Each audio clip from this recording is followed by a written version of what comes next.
Are there any downsides to using 3 to 5 units a day of growth hormone for men over 40 for strength and conditioning purposes?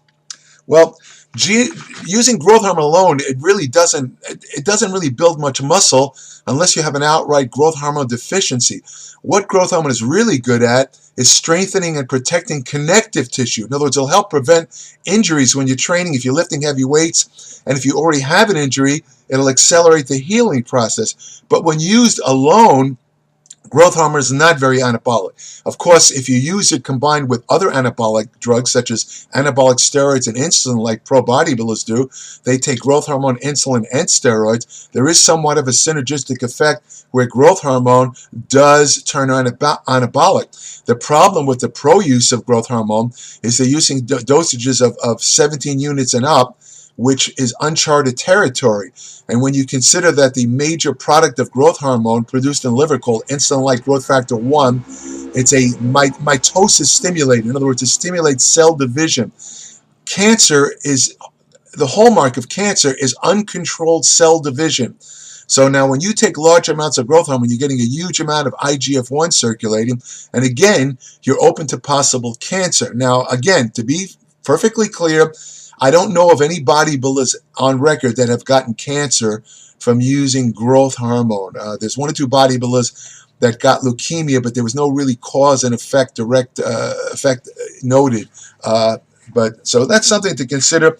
As far as the dosage, 3 to 5 units, this is way above the therapeutic dosage given to treat growth hormone deficiency in older people. And it's about 3 to 5 times higher than the amount given to treat growth hormone deficiency in dwarfs, which is the actual medical indication for growth hormone usage.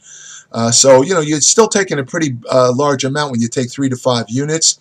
I would not recommend staying on this for any length of time if you do opt to try it, because the longer you stay on growth hormone, the greater chance of side effects related to a disease called acromegaly, which is basically a growth of bones in your body that haven't sealed, such as this part of your head, your brow, your jaw, your tongue, your hands, that type of thing.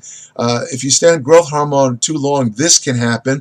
The most common side effect of staying on growth hormone is what they call carpal tunnel syndrome, which is basically a thickening of the tendon that surrounds the ligaments in your wrist. It kind of impedes the nerve flow to your hand, and usually in a severe situation it requires surgery to correct. Again, all this relates to staying on growth hormone too long. If you do opt to ever try it, I would say to try it for a short term, no more than 8 weeks. And that's it for this session.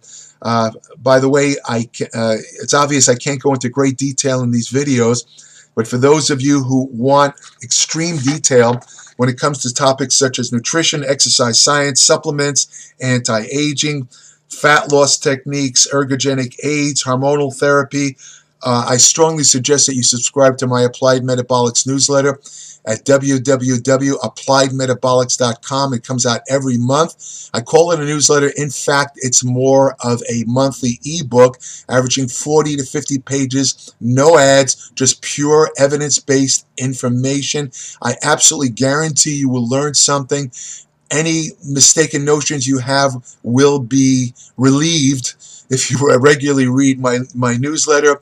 And it's all this at a cost of 33 cents a day, cheaper than a daily newspaper. Thanks for watching, and keep sending those questions in. I will respond in this video format. Take care. Oh, by the way, for those of you who want a really good friend, take my advice. Adopt a dog at a shelter. I have 2 of them. They're my best friends. They're the most loyal beings you could ever encounter. Save an animal. This week's topic is Photoshop muscles. Oh God, I want to know how everybody feel about that. How much of that is going on? I don't know. First of all, on social media. What? on social media. All these athletes getting caught with their Photoshop pictures and fake ass bodies, and these big companies making all this damn money off of all the people that want to look a certain way and they really ain't looking the way they're portraying to look. What are your thoughts on that? Well, first.